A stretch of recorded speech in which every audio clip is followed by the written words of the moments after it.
ओम भगवते वासुदेवाय।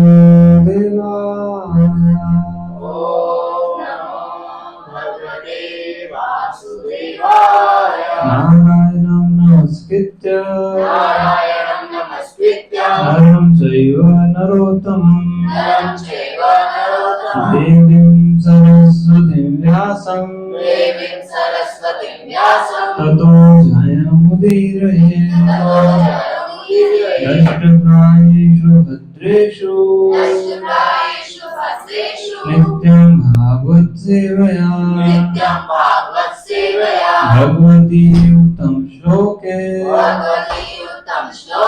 भक्तिर्भवती नैष्ठिकी। कृष्णाय वासुदेवाय देवकी नंदनाय च नन्दगोपकुमाराय गोविन्दाय नमो नमः।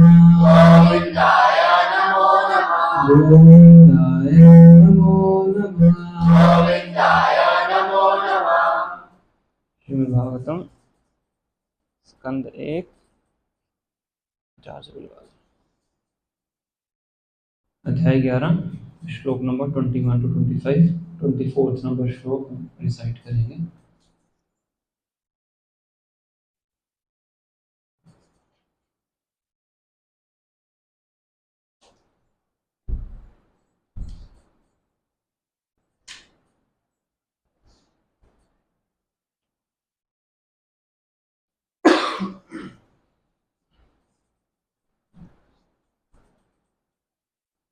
राजमार्गं गते कृष्णे द्वारकायां पुलिस्त्रियः हरमन्यारुरुः विप्रा तद्दीक्षन् महोत्सवः। राजमार्गं गते कृष्णे द्वारकायां कुलीस्त्रियः हर्म्यानि आरुरुः विप्रा तद्दीक्षन् महोत्सवः। राजमार्गं गते कृष्णे द्वारकायां कुलीस्त्रियः हर्म्यानि आरुरुः विप्रा तद्दीक्षन् महोत्सवः।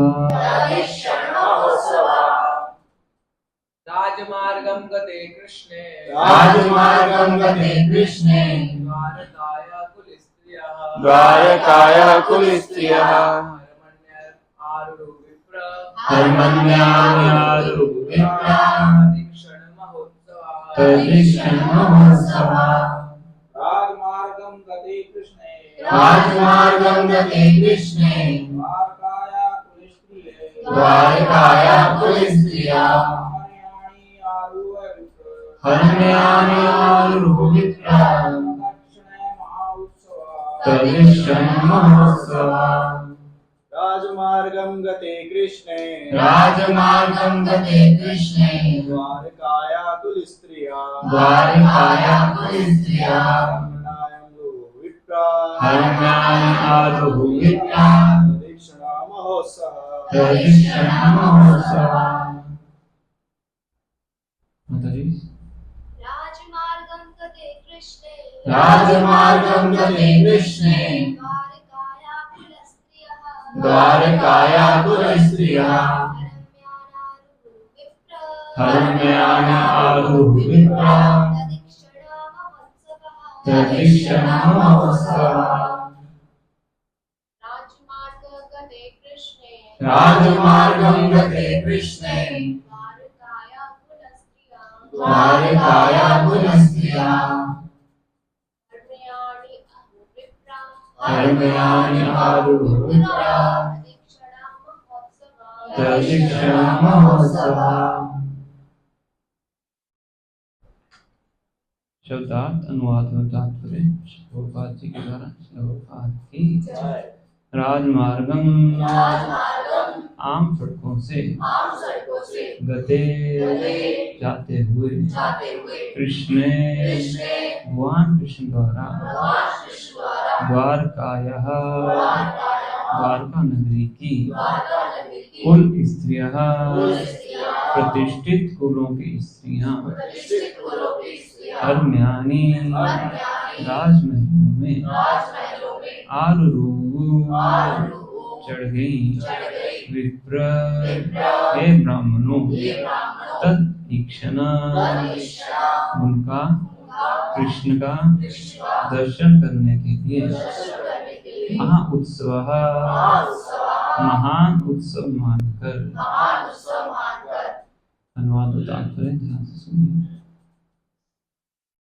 जब भगवान राजमार्ग से होकर जा रहे थे तो द्वारका के प्रतिष्ठित परिवारों की सभी स्त्रियां भगवान का दर्शन करने के लिए अपने अपने महलों की अटारियों पर चढ़ गई। इसे वे एक महान उत्सव समझ रही थी। भगवान का दर्शन करना निस्संदेह अपने आप में एक महोत्सव है, जैसा कि द्वारका नगर की स्त्रियों ने माना। इसे आज भी भारत की श्रद्धालु स्त्रियां इसी तरह मानती हैं। विशेषकर झूलन तथा जन्माष्टमी उत्सवों के अवसर पर भगवान के मंदिर में जहां उनके शाश्वत दिव्य रूप की पूजा की जाती है, स्त्रियां सर्वाधिक संख्या में जुड़ती हैं। मंदिर में स्थापित भगवान का दिव्य स्वरूप साक्षात भगवान से भिन्न नहीं होता। भगवान का ऐसा स्वरूप अर्च विग्रह या अर्च अवतार कहलाता है और इस भौतिक जगत के असंख्य भक्तों की भक्ति को सरल बनाने के लिए भगवान की अंतरंगा शक्ति द्वारा इसे विस्तार दिया जाता है। भौतिक इंद्रियां भगवान की आध्यात्मिक प्रकृति की अनुभूति नहीं कर पाती, अतएव भगवान अर्चा विग्रह रूप को स्वीकार करते हैं, जो बाह्य रूप से मिट्टी, काठ तथा पत्थर का बना होता है, लेकिन इसमें कोई भौतिक कल्मश नहीं होता। भगवान कैवल्य एकाकी होने के कारण उनमें कोई भौतिक पदार्थ नहीं रहता। वे अद्वितीय हैं, अतएव वे भौतिक धारणा से कल्मशग्रस्त हुए बिना किसी भी रूप में प्रकट हो सकते हैं। अतएव भगवान के मंदिर के सारे उत्सव जिस रूप में वे मनाए जाते हैं उन उत्सवों के समान होते हैं जो लगभग 5000 वर्ष पूर्व द्वारका में भगवान के वास के दिनों में मनाए जाते थे। प्रामाणिक आचार्य जो ईश तत्व के विज्ञान से भली भांति परिचित होते हैं, ऐसे भगवत मंदिरों की स्थापना विधि विधानों के अंतर्गत सामान्य लोगों की सुविधा के लिए करते हैं। लेकिन जो लोग अल्पज्ञ हैं, अल्पज्ञ मतलब कम बुद्धि वाले, लेकिन जो लोग अल्पज्ञ हैं और इस विज्ञान से परिचित नहीं होते, वे इस महान प्रयास को मूर्ति पूजा मानने की गलती करते हैं और ऐसी बातों में अपनी टांग अड़ाते हैं जिन तक उनकी पहुंच नहीं होती। अतएव वे स्त्रियां या पुरुष जो भगवान के दिव्य स्वरूप की झांकी प्राप्त करने के लिए भगवान के मंदिरों में उत्सव रचाते हैं, भगवान के दिव्य रूप में विश्वास न करने वालों से 1000 गुना धन्य हैं। इस श्लोक से प्रतीत होता है कि द्वारका के निवासी बड़े बड़े महलों के मालिक थे। यह नगर की समृद्धि का द्योतक है। स्त्रियां जुलूस को देखने तथा भगवान की झांकी प्राप्त करने के उद्देश्य से अटारियों पर चढ़ गई। स्त्रियां मार्गों की भीड़ के बीच में नहीं गई और इस तरह उनकी प्रतिष्ठा भली भांति बनी रही। वहां पर मनुष्य के साथ बनावटी समानता नहीं थी। मनुष्य या पुरुष आएगा। वहां पर पुरुष के साथ बनावटी समानता नहीं थी। आर्टिफिशियल कहते हैं ना उसको, इक्वालिटी।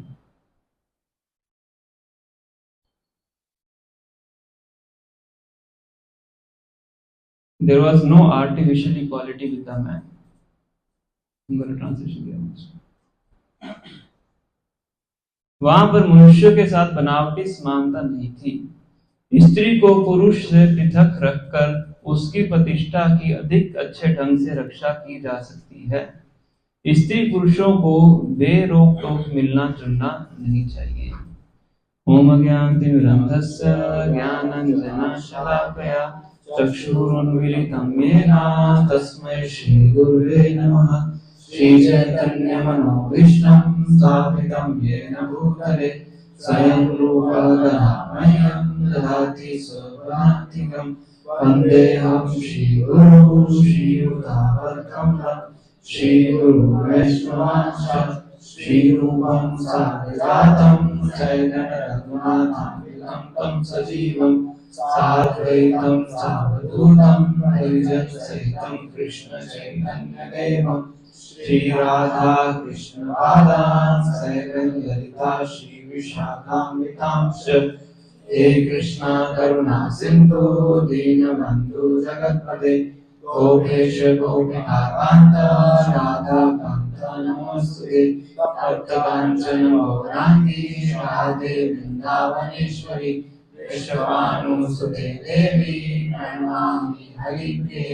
वाञ्छाकल्पतरुभ्यश्च कृपा सिन्धुभ्येव च पतितानां पावनेभ्यो वैष्णवेभ्यो नमो नमः। जय श्री कृष्ण चैतन्य प्रभु नित्यानंद श्री अद्वैत गदाधर श्रीवासादि गौर भक्तवृंद। हरे कृष्णा कृष्णा कृष्णा हरे हरे हरे राम राम राम हरे हरे।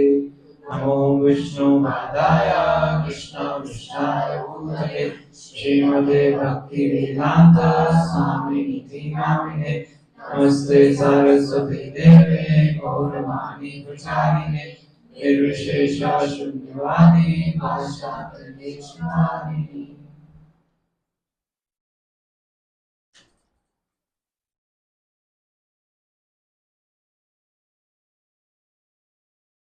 हरे कृष्णा।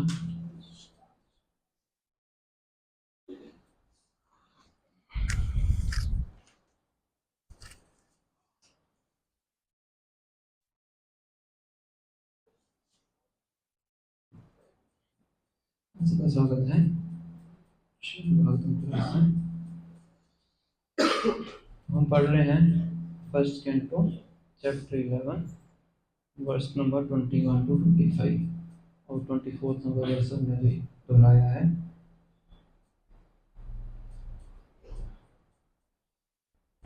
तो भगवान श्री कृष्ण भी हस्तिनापुर से द्वारका को लौटे हैं। इंद्रप्रस्थ से द्वारका पहुंचे हैं। तो लास्ट में चर्चा किया था कि जब भगवान प्रवेश करते हैं तो अलग अलग जो द्वारकावासी हैं उनको रिसीव करने के लिए आते हैं। और 21 वर्ष से बताया गया है कि भगवान किस तरीके से उनको उनके साथ आदान प्रदान करते हैं। कि भगवान को रिसीव करने आते हैं उसमें उनके सीनियर्स भी थे। सीनियर कौन थे भगवान के? वसुदेव, देवकी, उग्रसेन राजा थे, गर्ग मुनि थे। ये सब भगवान के सीनियर थे। और भगवान के इक्वल्स भी थे, जैसे कि बलराम जी तो नहीं थे, उनके साथ ही थे बलराम जी। तीर्थ भ्रमण के जाते हैं, युद्ध के टाइम उनके साथ थे। उद्धव के कजन ब्रदर थे। और भी कजन ब्रदर्स होंगे और जूनियर उनके बच्चे और भी होंगे, छोटे भाई भी होंगे। तो इसके बिना द्वारका के जो वासी थे प्रजा और जो और भी जो निम्न श्रेणी के जो रेजिडेंट्स हैं जिनका वर्णन पहले आ चुका है पहले 10 श्लोकों में। तो अलग अलग तरीके से भगवान उनके साथ मिलते हैं। जो उनके सीनियर्स थे उनको प्रणाम करते हैं। यहाँ पे लिखा हुआ है बॉइंग हिज हेड, अपने सर को झुका के। जो इक्वल्स थे उनके साथ एक्सचेंजिंग ग्रीटिंग्स, गले मिलके। जो जूनियर्स थे उनको आशीर्वाद देके, है ना। जो उनके मंत्री वगैरह थे उनको उनके लिखा हुआ हैंड शेक, कर स्पर्श, हाथ मिलाना, प्रभुपाद इंग्लिश ऑडियंस से ट्रांसलेट कर रहे हैं। फिर प्रजा की तरफ देख के स्माइल किया उन्होंने, है ना, उनको आश्वासन दिया सुरक्षा के लिए, और जो निम्न कोटि के थे लोग उनको कुछ तोहफा दे के बेनेडिक्शन, कुछ आशीर्वाद दिया। तो इस तरह से अलग अलग श्रेणी के व्यक्ति के साथ भगवान क्या कर रहे हैं, यहाँ पे अलग अलग प्रकार से आदान प्रदान कर रहे हैं। ऐसा क्यों है? क्योंकि जो परम सत्य है वो एक व्यक्ति है, एक व्यक्ति ही आदान प्रदान कर सकता है, ठीक है नहीं? कोई लाइट आपके साथ आदान प्रदान नहीं कर सकती है, कोई निराकार आपके साथ आदान प्रदान नहीं कर सकता है। आदान प्रदान कौन कर सकता है? व्यक्ति कर सकते हैं। मोबाइल आपके साथ रेसिप्रोकेशन नहीं कर सकता है, इसमें जो प्रोग्राम सेट है उसी तरह काम करेगा। पर जो व्यक्ति है वो आपके साथ रेसिप्रोकेशन कर सकता है, उसके अंदर फीलिंग्स हैं, इमोशंस हैं, तो वो आपके साथ बातचीत कर सकता है, आदान प्रदान कर सकता है। तो भगवान एक व्यक्ति हैं, भगवान के अंदर भी इमोशंस हैं, भगवान के अंदर भी फीलिंग्स हैं, तो इसीलिए वो हमारे साथ क्या कर सकते हैं? आदान प्रदान कर सकते हैं। तो जो बड़ा व्यक्ति होता है वो हर किसी छोटे मोटे व्यक्ति के साथ आदान प्रदान नहीं करता है ना। भारत के प्रधानमंत्री आके आपके साथ हैंडशेक नहीं करेंगे, समझे? तो इसी प्रकार से हर कोई व्यक्ति भगवान के आदान प्रदान, प्रत्यक्ष रूप से आदान प्रदान के योग्य नहीं होता है। अप्रत्यक्ष रूप से तो भगवान आदान प्रदान करते हैं परमात्मा के रूप में, है ना। और प्रत्यक्ष रूप से डायरेक्ट जो रेसिप्रोकेशन है वो सिर्फ भगवान अपने शुद्ध भक्तों के साथ ही करते हैं, और किसी के साथ नहीं करते हैं। ये राइट को क्या बोलेंगे? ये अधिकार भगवान ने सिर्फ अपने शुद्ध भक्तों को ही दिया है। तो एक व्यक्ति थे जिनका नाम था चंडीदास। क्या नाम था? चंडीदास। तो नाम से क्या समझ में आता है? चंडी के भक्त थे। तो उनके एक भाई थे, वो भगवान श्री कृष्ण के भक्त थे, दोनों एक ही घर में रहते थे। तो एक ही घर में चंडी देवी का मंदिर भी था, साथ में भगवान कृष्ण का मंदिर था, दोनों वर्षिप किया करते थे। और जो चंडीदास थे वो, उनको थोड़ा सा होता था कि ये क्यों इतना कृष्ण की भक्ति करता है, इसको चंडी की भक्ति करनी चाहिए। तो लोग अपने जो कृष्ण भक्त अपना भक्ति करते थे, अपने कार्य में व्यस्त रहते थे। एक दिन चंडीदास क्या कर रहे थे, वो दुर्गा देवी को धूप अगरबत्ती कर रहे थे। तो धूप कर रहे थे, तो देख रहे थे कि धूप का जो धुआं होता है वो उड़ के कहाँ जा रहा था? हवा के कारण भगवान कृष्ण की तरफ जा रहा था। तो कहते हैं कि ये धूप तो सिर्फ चंडी को मिलनी चाहिए, भगवान कृष्ण के पास धूप नहीं जानी चाहिए। तो क्या करते हैं, कॉटन लेके भगवान कृष्ण के मूर्ति में, वो तो मूर्ति मानते थे जो भी थे, तो उनके नाक में लगा देते हैं कि ये धुआं उनके नाक में नहीं जाना चाहिए, क्योंकि इसके किसके लिए खर्चा किया मैंने? चंडी देवी के लिए। तो इसकी जो सुगंध है केवल चंडी को जानी चाहिए, कृष्ण भगवान को नहीं जानी चाहिए। तो ऐसे नाक में लगा के अपना आरती करके चला जाता है। तो रात को सपना देखता है, तो सपने में कौन आ जाते हैं? भगवान आते हैं। तो कहते मैं तुमसे बहुत प्रसन्न हूँ। कहते कि आप मुझसे कैसे प्रसन्न हो गए? पूजा तो मेरा भाई करता है और मैंने तो आपका नाक बंद कर दिया। तो कहते कि वो पूजा करता है, वो औपचारिकता से करता है, ऑफिशियल।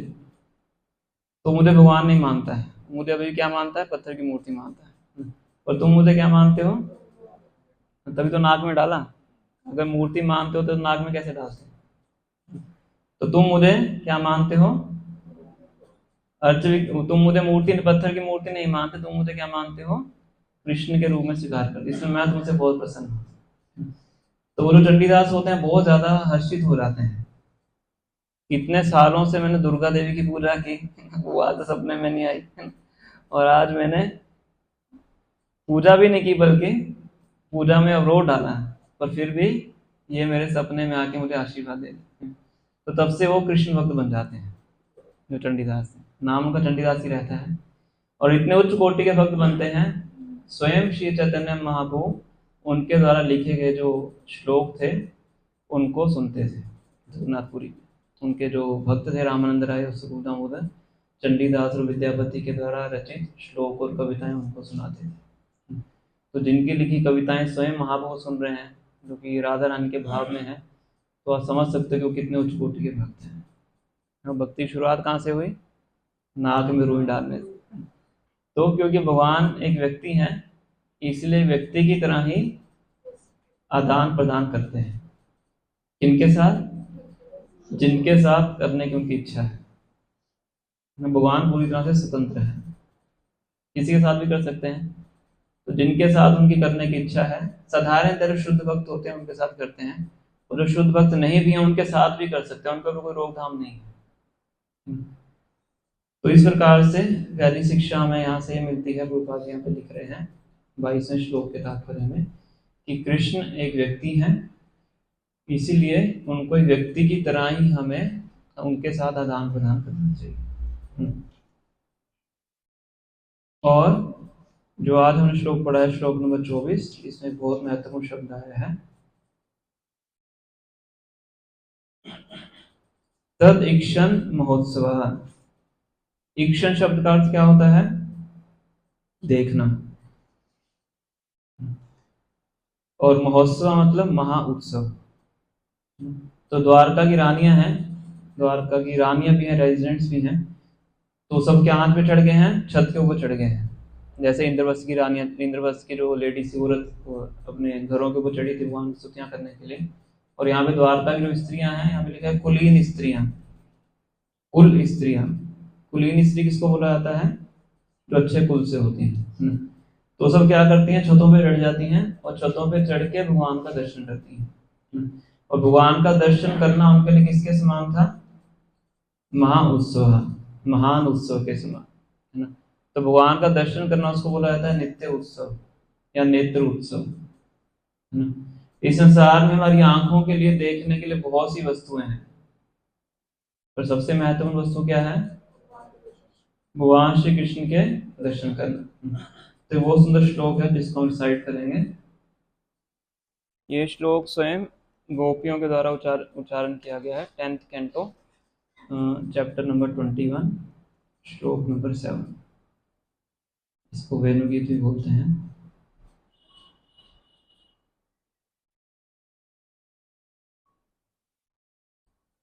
तो इसमें गोपियां बता रही हैं कि आंखों की सार्थकता क्या है, आंखों की सिद्धि क्या है, आंखों की परफेक्शन।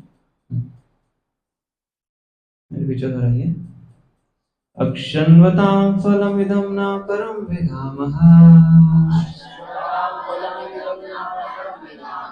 सख्या पशुन् अनुविवेशतोर्वयस्य, वक्त्रं वजेश सुतिरन्वेनुजुष्टम्, यायर्वाणपीठमव्यक्तकटाक्षमोक्षम्।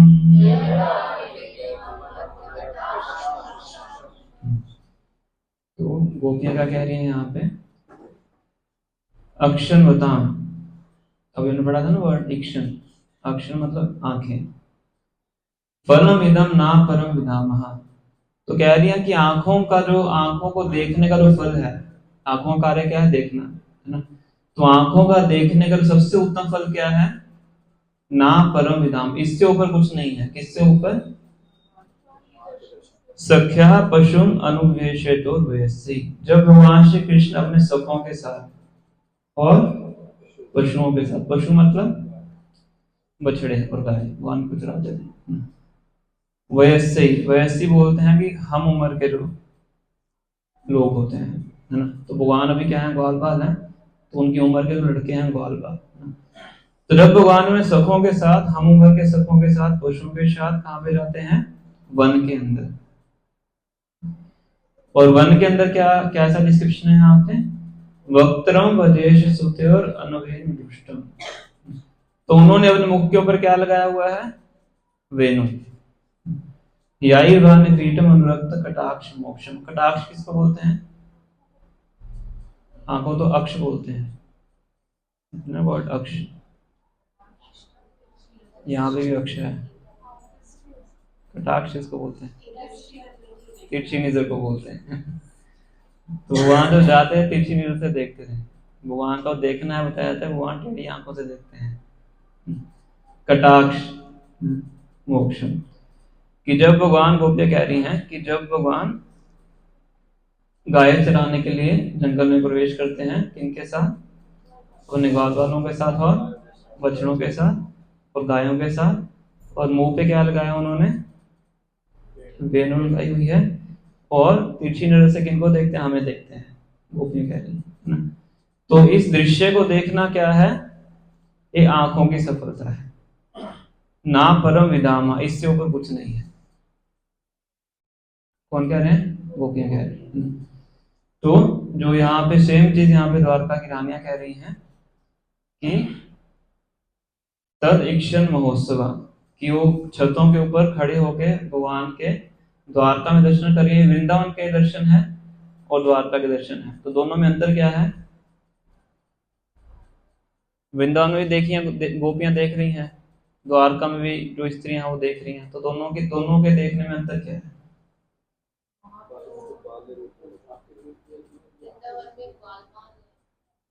ग्वाल बाल है, यहाँ भी भगवान के उद्धव हैं, उनके सखा हैं। यहाँ पे राधा की तरह, वृंदावन में ग्वाल बाल की तरह ना। तो वृंदावन के अंदर आत्मीयता ज्यादा है। द्वारका में भगवान तिरछी नजर से नहीं देख रहे हैं, द्वारका में देख ही नहीं रहे हैं, सीधा जा रहे हैं अपना राजमार्ग के ऊपर, है ना। तो वृंदावन में देख रहे हैं, है ना। तो वृंदावन में घनिष्ठता ज्यादा है, द्वारका के अंदर घनिष्ठता कम है, क्योंकि यहाँ पे राजा है ना। पर व्यक्ति वही है। तो जो आनंद द्वारका की स्त्रियों के आ रहा है, वही आनंद किनको आ रहा है? गोपियों को आ रहा है ना। तो इसलिए द्वारका की स्त्रियां हैं, भगवान के दृश्य को क्या कह रही हैं? महोत्सव। ये क्या है? हमारे लिए महान उत्सव है ना? नेत्र उत्सव, नेत्रों के लिए उत्सव है, नित्य उत्सव, हर रोज का उत्सव है।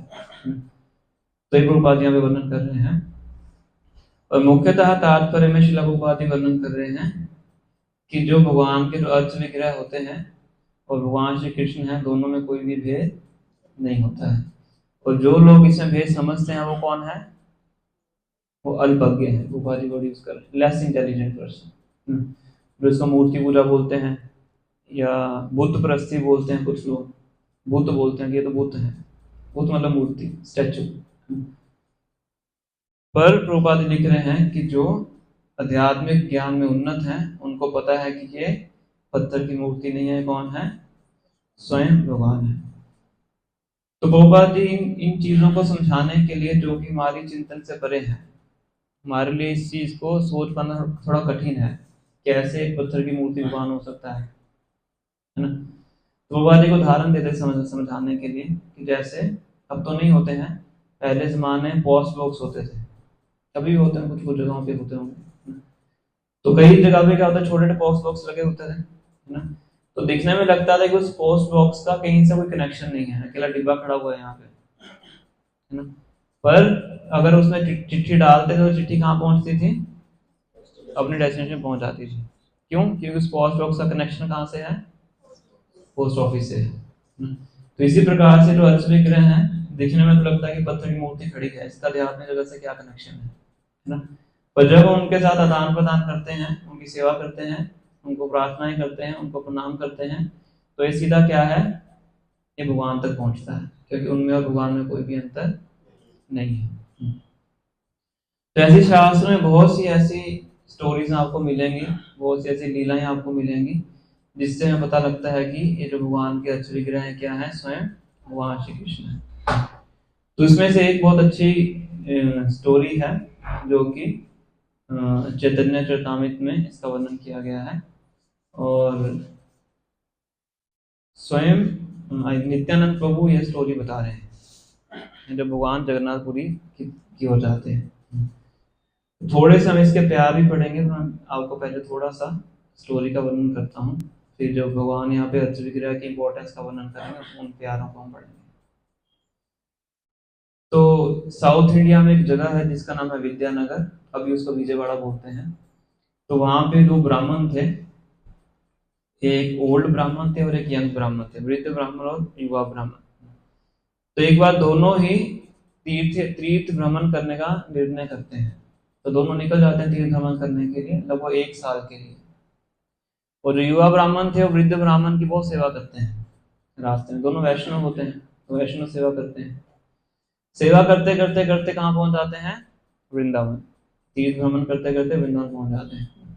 तो वृंदावन में एक विग्रह थे जिनका नाम था गोपाल, लगभग 6-7 फीट के वो विग्रह हैं। तो वहां पे वो उनका अंतिम पड़ाव था, उसके बाद वापिस जाना था। तो वृद्ध ब्राह्मण तो इतना प्रसन्न हो जाते हैं युवा ब्राह्मण की सेवा से, उनके गुणों से, उनको बोलते हैं कि मैं अपनी पुत्री की शादी तुम्हारे साथ करना चाहता हूँ। तो युवा ब्राह्मण बोलते हैं कि चलो अभी तो आप सेंटिमेंटल होके बोल रहे हैं, भावुक होके बोल रहे हैं, तो आपको ही पता है कि ये संभव नहीं है, क्योंकि आपके और मेरे कुल के अंदर बहुत अंतर है। प्रैक्टिकल होना चाहिए। आप बहुत उच्च कुलीन, उच्च धनी परिवार, आपका धनी परिवार है, मेरा इतना धनी परिवार नहीं है ना। तो हो सकता है कि आपकी बात को आपके परिवार वाले ना माने, है ना। तो कहते नहीं नहीं, मैं वादा करता हूँ, मैं अपनी पुत्री की शादी तुमसे करना चाहता हूँ। तो ठीक है, अगर आपकी इच्छा है तो हम गोपाल जी को साक्षी मानते हुए आप मुझसे प्रॉमिस कीजिए। किनको साक्षी मान के? गोपाल जी। तो गोपाल जी को विटनेस मान लेते हैं, गवाह मान के वो वृद्ध ब्राह्मण क्या करते हैं कि मैं अपनी पुत्री की शादी तुमसे करूंगा, वचन देता हूँ। तो पूरा सेटलमेंट हो जाता है, वापिस चले जाते हैं। अब वापिस जाके वो वृद्ध ब्राह्मण अपने घर में बताते हैं कि ऐसे ऐसे बहुत अच्छा व्यक्ति है, बहुत उसके अंदर गुण है, बहुत अच्छा भक्त है, तो जो हमारी बेटी है उसकी शादी मैंने बोल दिया उसके साथ होगी। तो उसकी पत्नी तो कहती है मैं जहर खा लूंगी, जहर खा के मर जाऊंगी, पर अपनी बेटी उसको नहीं दूंगी। और उसका जो बेटा होता है वो कहता है कि मैं भी सुसाइड कर लूंगा। तो उसको बहुत ज़्यादा इमोशनल ब्लैकमेल कर लेते हैं। तो कहता है कि मैं तो उसको वादा करके आया हूँ। तो कहते हैं आपको कुछ करने की आवश्यकता नहीं है, जब वो यहाँ पे आएगा, उसका बेटा बोलता है कि जब वो यहाँ पे आएगा बोलने के लिए, बस आप इतना बोल देना कि मुझे कुछ याद नहीं है। वो पूरा क्या कहते हैं उसको, चंट व्यक्ति था, उसको पता था क्या करना चाहिए। झूठ बोलना कुछ लोगों के लिए वो स्वाभाविक होता है। तो कुछ मत करना, बस इतना बोल देना कि मुझे याद नहीं। पिताजी दबाव में आ जाते हैं, इच्छा तो होती नहीं है। तो बहुत समय बीत जाता है, फिर वो युवा ब्राह्मण उसी गांव का रहने वाला होता है। वो आता है कि आप बताइए, आपने वादा किया था, भगवान के सामने वादा किया था। तो वो कहता है कि मुझे कुछ याद नहीं आ रहा है, भूल गया हूँ मैं। तो इतने में उसका बेटा बाहर आता है, फिर बेटा उसको बहुत बोलता है, तो मेरे पिताजी को धतूरा खिला दिया, नशा दे दिया, उनका पूरा धन छीन लिया, और अभी मेरी बहन से शादी करना चाहता है, देखा अपने आप को। तो ऐसा ऐसा करके उसको वहां से मार पीट के भगा देते हैं। तो वो युवा ब्राह्मण आता है पंचायत के अंदर, वो पूरा केस दर्ज हो जाता है, पूरी पंचायत बुलाई जाती है, पूरा गांव इकट्ठा हो जाता है, ऐसे ऐसे बातचीत होती है। तो कहते हैं कि इन्होंने वादा किया था कि अपनी बेटी की शादी करूंगा, और इस वादा के इसके गवाह कौन है? गोपाल जी हैं। तो सब हंसने लग जाते हैं, जोर जोर से हंसने लग जाते हैं, गोपाल जी कैसे हुआ हो सकते हैं। तो कहते अगर आपको विश्वास नहीं है तो मैं गोपाल जी को यहाँ पे ला के उनसे गवाही दिलवाऊंगा। तो और जोर से हंसना शुरू कर देते हैं। गोपाल जी थोड़ा मूर्ति थोड़ा यहाँ पे चल के आएगी। तो कहे ठीक है, अगर तुम, उनका बेटा बोलता है, अगर तुम गोपाल जी को यहाँ पे ले आओगे और वो तुम्हारी गवाही देंगे तो हम खुशी खुशी से अपनी बेटी की शादी, अपनी बहन की शादी आपके साथ कर देंगे। तो पूरा उसको डॉक्यूमेंट बनाया जाता है, पांचों पंचों के साइन हो जाते हैं, वो वृद्ध ब्राह्मण के साइन हो जाते हैं, युवा ब्राह्मण के साइन होते हैं, पूरी डील साइन हो जाती है। और सबको लगता था कि ये कौन सा भगवान, कौन सा आने वाले हैं, ये तो वैसे फालतू बात है, भावुक व्यक्ति है। तो जाते हैं चल के, कहाँ से? साउथ इंडिया से वृंदावन, विद्यानगर से। तो वृंदावन में आते हैं वो ब्राह्मण, और गोपाल जी के आगे प्रकट होते हैं। तो अभी हम वो प्यार पढ़ेंगे, गोपाल जी के साथ उनकी क्या चर्चा होती है। तो भगवान के सामने वो आते हैं, उनको पूरा वृत्तांत बताते हैं, और भगवान कहते हैं ठीक है तुम चले जाओ, मैं वहां पे चतुर्भुज रूप में प्रकट होऊंगा और उन सबको गवाही दे दूंगा। कौन से रूप में? चतुर्भुज रूप में। तो ब्राह्मण क्या बोलता है, मेरे साथ साथ दोहराइए।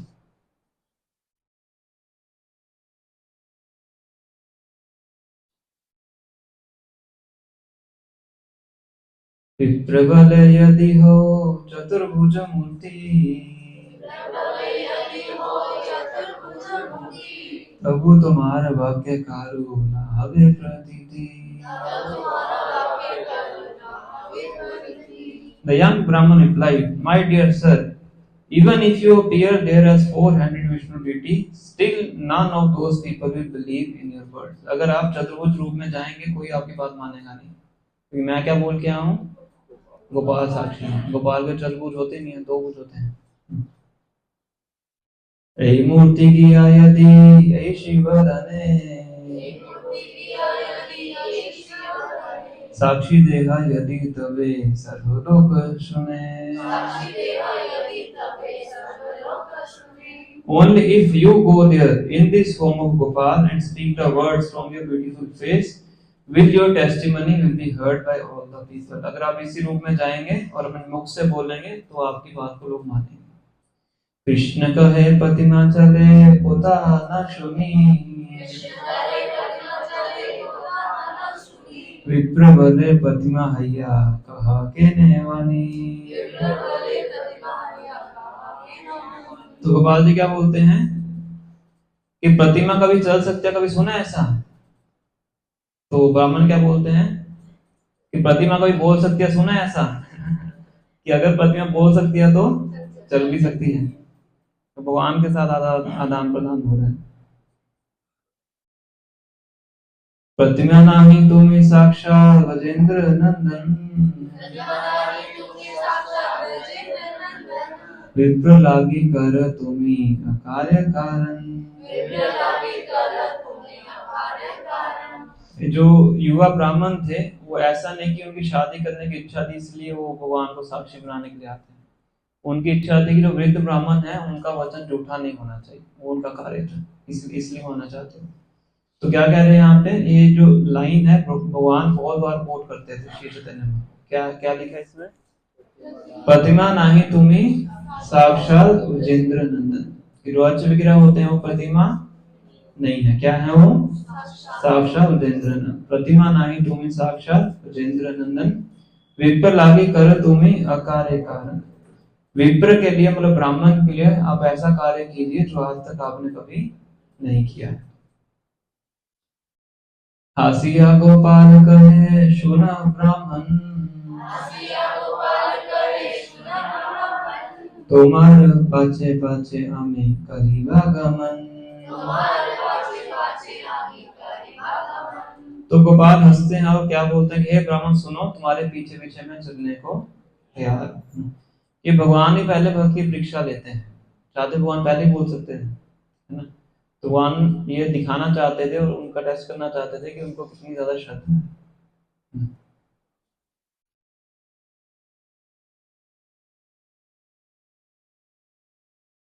उलटिया आमा तुम्हें ना करी दर्शने, आमा के देखिले आमी रहिबा सही स्थाने। तो भगवान कहते हैं, do not try to see me by turning around, as soon as you see me I shall remain stationary in that very place. पीछे मुड़ के मत देखना, जहां पे पीछे मुड़ के देखा वहीं पे मैं स्थिर हो जाऊंगा, चलूंगा नहीं। पता कैसे लगा कि पीछे आ रहे हैं? नुपुर ध्वनि मात्र आमर शोनिभा, सही शब्द आमर गमन प्रीति करिबा। नुपुर ध्वनि मात्र आमर सुनिबा। क्या सुनेगा आपको? मेरे नुपुर की ध्वनि सुनेगी। जब मैं चलूंगा तो जो मेरी पायल है उसकी ध्वनि सुनेगी, उससे आपको पता लगता रहेगा कि मैं पीछे आ रहा हूं, और पीछे मुड़ के नहीं देखना। ठीक है, पीछे चलेंगे तो खाएंगे क्या? एक शेर अन्न रांधी करी समर्पण, तहां खाइया तो मार संगे करीबा गमन। एक शेर मतलब 1 किलो चावल। गोपाल जी कहते थे कि जब भगवान को भोग लगाएं तो ऐसा नहीं थोड़ा थोड़ा डाल के लगाएं, छोटी छोटी मिर्ची रख के डाल दिए। तो भगवान को भोग लगाएं पूरा ऊपर तक भरा होना चाहिए। तो वहाँ यहाँ पे क्या स्टैंडर्ड बता रहे हैं 1 किलो चावल। 1 किलो कितना होता है? जो हम बनाते हैं सैटरडे को 2 किलो बनाते हैं, तो उसका आधा मान लीजिए। तो भगवान अकेले उतना खाते हैं। एक शेर अन्न रांधी करिया समर्पण। 1 किलो जो अन्न है, 1 किलो राइस को अन्न बोलते हैं। 1 किलो राइस कुकिंग करके मुझे भोग लगाना। हाँ खाइया तुम्हारे संगे करीबा को, इसको खा के मैं तुम्हारे साथ चलूंगा दिन में एक बार। भगवान को पता है कि रास्ते में भोग बनाना मुश्किल है, तो इसलिए एक ही बार बोलते हैं। कोई नमक नहीं, कुछ नहीं, बस बॉयल करके मुझे दे देना।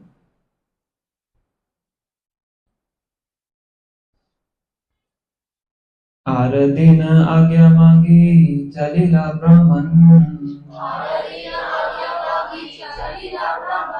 तार पाछे पाछे गोपाल करीला गमन।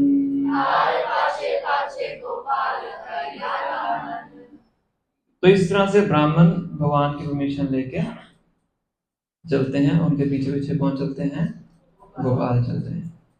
नूपुर ध्वनि सुनी आनंदित मन। उत्तम अन्न पाक करी कराए भोजन। तो भगवान के नूपुर की ध्वनि सुनकर उसको बड़ा आनंद होता था। भगवान की ध्वनि है, बताया जाता है कि हम करताल बजाते हैं, इसकी जो ध्वनि है ये गोपियों की पायल की ध्वनि से कंपेयर की जाती है ना। तो भगवान की पायल भी बोल सकते हो, तो करताल को उससे कंपेयर करते हैं। उत्तम अन्न पाक करी कराए भोजन। कैसा अन्न, कैसा राइस दिया उन्होंने? उत्तम, मतलब भगवान को भोग लगाए तो टॉप क्वालिटी का होना चाहिए। ऐसा नहीं कि जिसको किसने खरीदा नहीं है, जिसको भी लेना नहीं चाहता, वो जाके मंदिर में भोग लगाए। उत्तम अन्न, टॉप क्वालिटी। ऊपर लिख रहे हैं फर्स्ट क्लास राइस। एई मते चली विप्र निज देश आइला। ग्रामीण निकट आसी मन ते चिंतिला।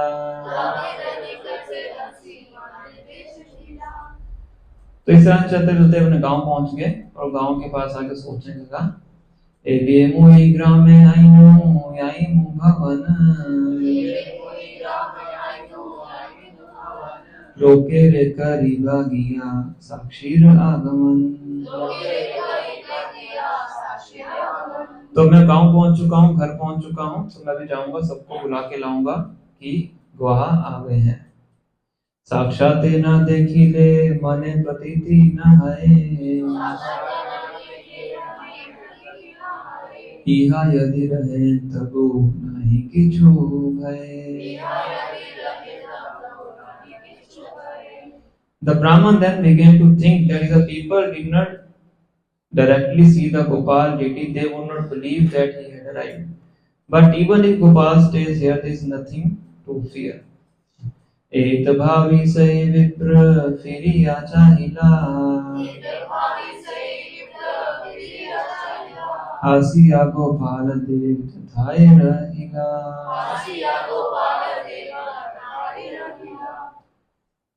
तो ये सोच के ब्राह्मण ने पीछे मुड़ के देखा, और उन्होंने देखा कि भगवान क्या हो गए वहां पे वस्तु में खड़े हो गए। भगवान ने पहले क्या बोला था? जहां मुड़ के देखो वहीं पे खड़ा हो जाओ, तो वहां खड़े हो जाते हैं। ब्राह्मण कहे तुम्हें यहाँ निज घर। एथाए रहिबा आमी ना जब अतपर। तो ब्राह्मण भगवान बोले तुम अपने घर जाओ, मैं यहीं पे रहूंगा, आगे नहीं जाऊंगा। तबे से विप्रयाई नगर कहिला। सुनिया सकल लोक चमत्कार हैला। तो उन्होंने गांव में जाके बताया, और गांव वालों को बहुत बड़ा चमत्कार लगा। आइला सकल लोक साक्षी देखी बारे। गोपाल देखिया लोक दंडवत करे। तो सब गांव से बाहर आए देखने के लिए, और जैसे भगवान को देखा तो दंडवत किया। गोपाल सौंदर्य देखी लोके आनंदित। प्रतिमा चलिया आइला सुनिया विस्मित। तो भगवान के सुंदरता को देख के उनको बहुत आनंद की प्राप्ति हुई। जब ये पता चला कि ये प्रतिमा चल के आई है तो इसको सुन के उनको बहुत ज्यादा आश्चर्य हुआ। तब ऐसे ही बड़ा विप्र आनंदित हैया, गोपालेर आगे पदे दंडवत हैया।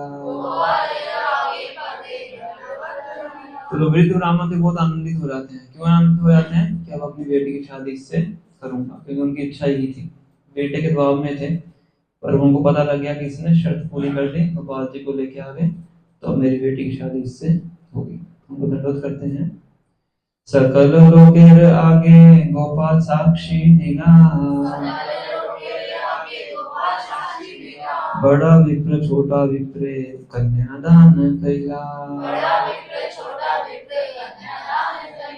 तो भगवान ने साक्षी यदि भगवान ने सबको बता दिया कि इसने प्रॉमिस किया था इसको शादी करने के लिए, तो दोनों की शादी कन्यादानों कर देते हैं।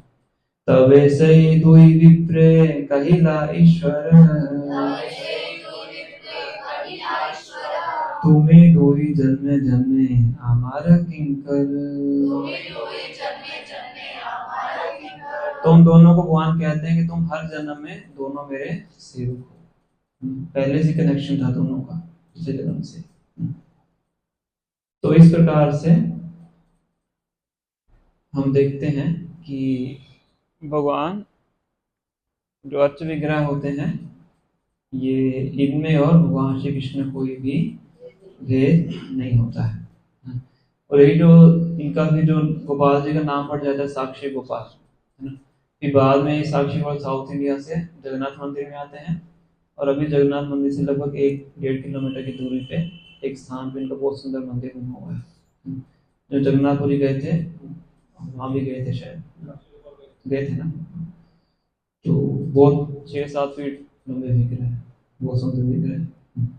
तो तब से इनका नाम पड़ जाता है साक्षी गोपाल, साक्षी दिया था।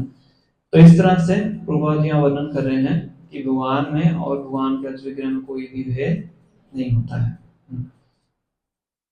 और आगे प्रभुपाद जी उत्सवों का वर्णन कर रहे हैं कि जो उत्सव अभी द्वारका की जो स्त्रियां हैं द्वारका में मना रही हैं, वही सेम उत्सव 5000 साल के बाद अभी भी मनाया जा सकता है। कहाँ पे? भगवान के मंदिर में, अर्च विग्रह के सामने। प्रभुपाद जी इस विशेष रूप से यहाँ पे झूलन यात्रा जन्माष्टमी का वर्णन कर रहे हैं, जो आने वाली है। कि आज के टाइम पे जो झूलन यात्रा जन्माष्टमी का जो महोत्सव मनाया जाता है, वो इस उत्सव से अलग नहीं है, जो उत्सव द्वारका की स्त्रियां मना रही हैं। तो अगर भगवान के अर्च विग्रह को केंद्र में रख के उत्सव मनाया जाता है, तो वो उत्सव भगवान को बहुत प्रिय है। उसी के समान है कि द्वारका में उत्सव हो रहा है। भक्ति साम्य सिंधु में जो रूप गोस्वामी भक्ति के 64 अंग बताते हैं, उन 64 में से एक अंग है कि भगवान के उत्सवों को मनाना। भक्ति का एक अंग है। इतना महत्वपूर्ण है कि हम जानते हैं कि प्रभुपाद जी अमेरिका के लिए प्रस्थान करते हैं। कौन से जहाज में? जलदूत में। कौन सी डेट को जाते हैं? जन्माष्टमी कुछ दिन पहले निकलते हैं। तो जहाज के अंदर ही प्रभुपाद जी जन्माष्टमी सेलिब्रेशन करते हैं। जो भी जहाज में जो कैप्टन थे, कैप्टन पांडे थे, उनकी पत्नी थी, और जो भी वहाँ पे सर्वेंट्स वगैरह थे, सबको इकट्ठा करके जलदूत में ही जन्माष्टमी सेलिब्रेशन करते हैं। तो थोड़ा बहुत अपने साथ वो प्रभुपाद जी दाल वगैरह लेके गए होते हैं। पता नहीं अमेरिका में जाए कुछ भी लिखा कि नहीं। 1-2 किलो दाल लेके गए होते हैं, जब तक चलेगी तब तक इसको खाएंगे, उसके बाद उबले हुए आलू खाएंगे। प्रभुपाद जी तो यही मान के गए थे। तो उसी को कुकिंग करके वहाँ पे फीस्टिंग करते हैं। फेस्टिवल का मतलब क्या है? Chanting, dancing and feasting. कोई उत्सव बिना प्रसाद के कंप्लीट नहीं होता है। मतलब भगवान भगवद गीता के 17वें अध्याय में बताते हैं कोई भी यज्ञ है बिना प्रसाद के कंप्लीट नहीं होता है। उसको तमोगुण यज्ञ बोला गया है। तो इस प्रकार से प्रभुपाद जी जहाज के ऊपर ही कीर्तन करते हैं, भगवान के ऊपर कक्षा लेते हैं, और उसके बाद वहाँ पे प्रसाद करके वहाँ पे भी उत्सव को मनाते हैं। और इतना आवश्यक है भक्तों के लिए उत्सवों को सेलिब्रेट कर। और स्वयं श्री चैतन्य महाप्रभु कौन से उत्सव में पार्टिसिपेट करते थे? बहुत से उत्सवों में करते थे। सबसे मुख्य कौन से उत्सव का वर्णन आता है? रथ यात्रा, जगन्नाथपुरी में रथ यात्रा। और इस उत्सव को मनाने के लिए हर साल नवद्वीप से जो भक्त थे वो जगन्नाथपुरी जाते थे। कैसे? पहले किनके निरीक्षण में? शिवानंद सिंह, वो यात्रा कोऑर्डिनेटर थे, पूरी यात्रा को मैनेज करते थे। और पूरा डिस्क्रिप्शन चैतन्य चरितामृत में आता है, कोई बाद में मौका लगेगा तो पढ़ेंगे। तो स्वयं महाप्रभु क्या करते थे? उन उत्सवों को मनाते थे। और रथ यात्रा से एक दिन पहले क्या करते थे? गुंडीचा मंदिर मार्चन करते थे। तो भगवान ने स्वयं अपने चरित्र से दिखाया है कि किस प्रकार से उत्सवों को मनाना चाहिए। उत्सव मतलब उत्कृष्ट करना, किसको? अपनी चेतना को। उत्सव और उत्साह दोनों एक ही उससे हैं, तो पूरे उत्साह के साथ हमें उत्सवों को मनाना चाहिए। तो इस प्रकार से प्रभुपाद जी एक पैराग्राफ में इसका वर्णन करते हैं, और लास्ट पैराग्राफ में प्रभुपाद जी थोड़ा सा टच करते हैं एक पॉइंट के ऊपर, ज्यादा विस्तार से नहीं बताते हैं कि किस प्रकार से वैदिक समाज, वैदिक समय के ऊपर स्त्रियों और पुरुषों के बीच में डिस्टेंस को मेंटेन रखा जाता है। तो उसका प्रभुपाद जी यहाँ पे क्या पहलू वर्णन कर रहे हैं?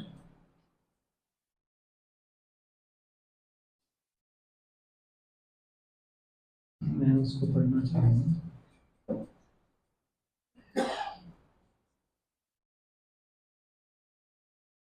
The ladies did not mix with the crowd on the street, and thus their respectability was perfectly observed. There was no artificial equality with the men. Female respectability is preserved more elegantly by keeping the woman separate from the man. कि जो women है, जो स्त्री है, उसका जो सम्मान है और ज्यादा बढ़ जाता है जो वो इस नियम का पालन करती है। कौन से नियम का? पुरुषों से अलग रहना, एक डिस्टेंस मेंटेन करके रखना। और आज का जो आधुनिक युग है वो इस चीज को क्या मानता है? Old fashion. एक ही बाइक पे जाएंगे, एक ही बेंच पे बैठेंगे। आजकल स्कूल के अंदर कोएड हो गया है, सब कुछ इस तरह से होता जा रहा है। तो कई बार लोग इस कॉन में आके बड़े शॉक हो जाते हैं, खासकर जो वुमेन इक्वालिटी के ऊपर ज्यादा बोलने वाले लोग होते हैं ना, स्त्री स्वतंत्रता, ये सब चीजों के ऊपर कि कैसे यहाँ पे अलग बिठाया जाता है। हमारे मंदिर में तो प्रभु जी आगे बैठते हैं, माताएं पीछे बैठते हैं, क्यों स्त्रियों को पीछे रखा जाता है? कुछ लोग ऐसा आके बोलते हैं। उनको पता नहीं है कि इससे जो स्त्रियां हैं उनका सम्मान और बढ़ता है, घुलने मिलने से उनका सम्मान नहीं बढ़ता है, उनकी रिस्पेक्ट कम होती है। तो इस चीज का हमें ध्यान, एटलीस्ट हम तो ध्यान रखें जो भक्ति कर रहे हैं, बाकी समाज रखे चाहे ना रखे, कि पुरुषों और स्त्रियों के बीच में क्या होना चाहिए? एक रिस्पेक्टेबल डिस्टेंस होना चाहिए, सोशल डिस्टेंसिंग होनी चाहिए। तो पुरुषों के लिए भी अच्छा है, स्त्रियों के लिए भी अच्छा है, उनका सम्मान इससे बढ़ता है। प्रभुपाद जी बहुत बल देते थे इसके ऊपर, है ना, कि प्रभुपाद जी प्रचार करने गए थे, उनका ऑडियंस आप सब जानते ही हैं कैसा ऑडियंस था। तो प्रभुपाद को उनको भक्ति में बना के भी रखना था। अगर प्रभुपाद जी सीधा वहां जाके बोल देते हम स्त्री पुरुष को इकट्ठा नहीं करेंगे, ये हमारा नियम है, कोई यहाँ पे गर्लफ्रेंड बॉयफ्रेंड नहीं आ सकता है, तो सब वही खाली हो जाता है। तो प्रभुपाद ने उनको भक्ति में जोड़ के भी रखना था और साथ में मर्यादा को भी बना के रखना था। तो जो आचार्य होते हैं, बताया जाता है दाक्ष्यम में बहुत एक्सपर्ट होते हैं किस तरीके से कार्य किया है। तो भगवान ने उनको बोला कि आप क्या करो? मैरिज करो। तो जितने कपल्स आते थे भगवान उनकी मैरिज करवा देते थे, और पहले 2-3 मैरिज भगवान ने खुद करवाई। पहले 3 कपल थे जिनको बाद में भगवान लंदन भी भेजते हैं, है ना, श्याम सुंदर और मालती माता जी, मुकुंद और जानकी, और यमुना माता और गौर सुंदर। और भी करवाते होंगे, इनका तीनों का वर्णन ज्यादा आता है न्यूयॉर्क में, सैन फ्रांसिस्को में। तो स्वयं प्रभुपाद जी उनकी मैरिज करवाते हैं। फिर आगे जाके हम देखते हैं यही 3 कपल जाके लंदन में प्रीचिंग करते हैं। यूके के, आज जो यूके में प्रीचिंग हम देखते हैं सभी 3 कपल्स के द्वारा ही शुरू की गई। तो जो आचार्य होते हैं एक्सपर्टली कार्य करते हैं। तो हमें इस चीज का ध्यान रखना चाहिए, ये जो एटिकेट है, मर्यादा है, इसका उल्लंघन नहीं होना चाहिए, वो हमारी ही भलाई के लिए है। तो थोड़ा सा प्रभुपाद जी बोल रहे हैं, ज़्यादा नहीं, 3 लाइनें प्रभुपाद जी ने लिखी हैं। कुछ कुछ ऐसे पर्पट्स में हैं जिसमें प्रभुपाद जी बहुत विस्तार से इसके वो चर्चा करते हैं, तो अगर कभी वो टॉपिक आएगा तो इसको विस्तार से चर्चा करेंगे। तो भी थोड़ा ब्रीफ में मैंने आपको बताया है। तो ये 2 विषयों में मैंने चर्चा की है, अर्च विग्रहों के ऊपर और वुमेन इक्वालिटी के ऊपर। तो अगर किन्हीं कोई प्रश्न है इन 2 विषयों के ऊपर तो आप पूछ सकते हैं।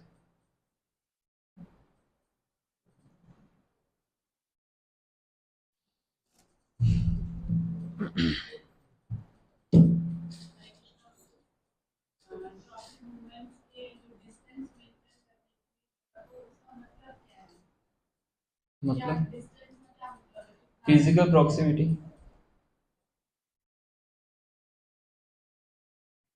फिजिकल प्रॉक्सिमिटी मतलब शरीरों का अंतर।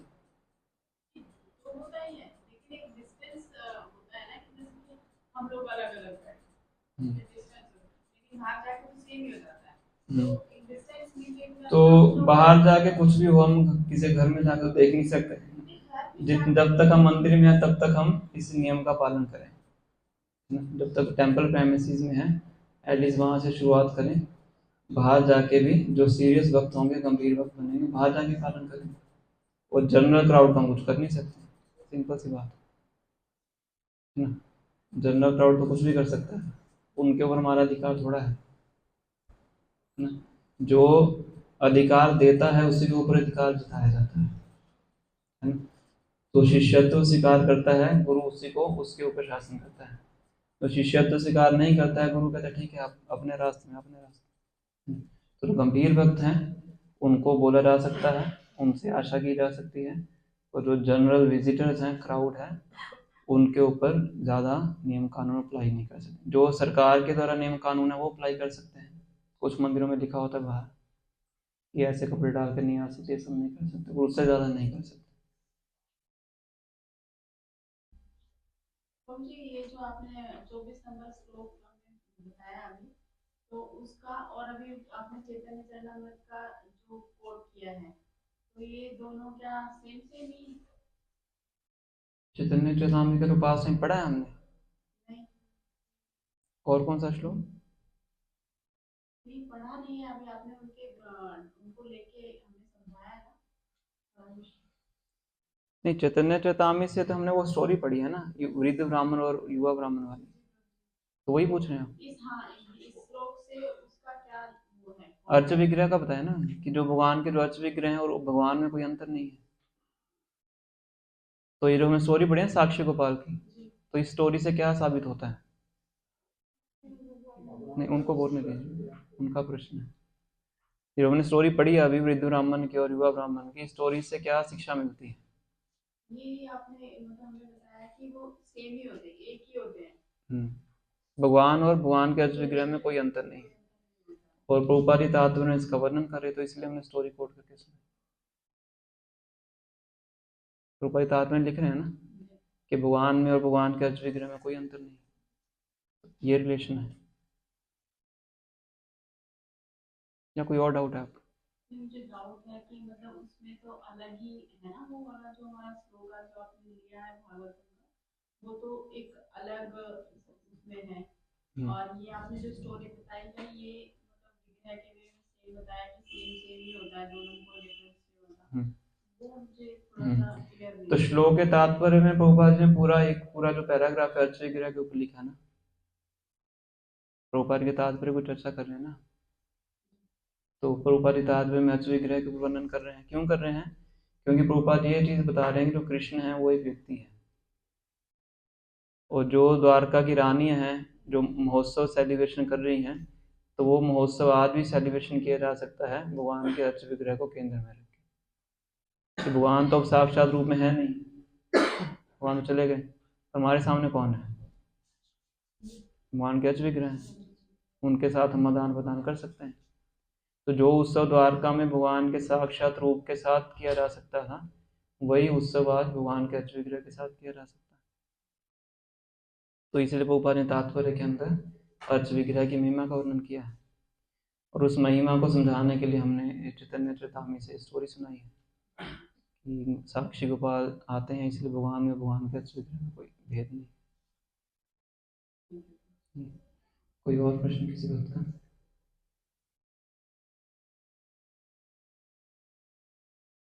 श्री राधिकानंद भगवान की जय, श्री श्री कृष्ण भगवान की, श्री जगन्नाथ भगवान की, श्री श्री गौर निताई की, जय, गुरु श्री प्रभुपाद की जय, गौर प्रेमानंद की जय।